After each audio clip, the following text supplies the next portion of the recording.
Pemirsa insan pers, keabtiang nenten wantah mausang indik kebebasan pers, nanging talar sidang ngamong becik pekarianipun anutin kode etik.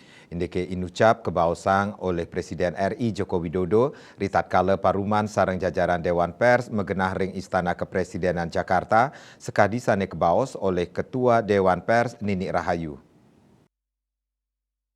Ninik Rahayu ring Jakarta keketus saking kantor berita antara maosang manut Presiden Pers maduwe amongan ring sajeroning nelebang kode etik tur uger-uger sane sampun memargi. Tios punika wartawan mangdane nyarengang kompetensi antuk nincapang kapasitas ring pemberitaan. Danin lantarang salami punika akeh krame sane nyaratang indik kebebasan pers nanging pemargi tiosan Mangda sida memargi imbang pantaraning tanggung jawab iadin among-amongan wartawan ring sajeroning ngemargiang jurnalistik. Anggota Dewan Pers Tri Agung Kristanto ngawowohin konteks pers maduwe amongan inggih punika silih tunggil nyane ngawatuang kahanan sane aman ring warsa politik.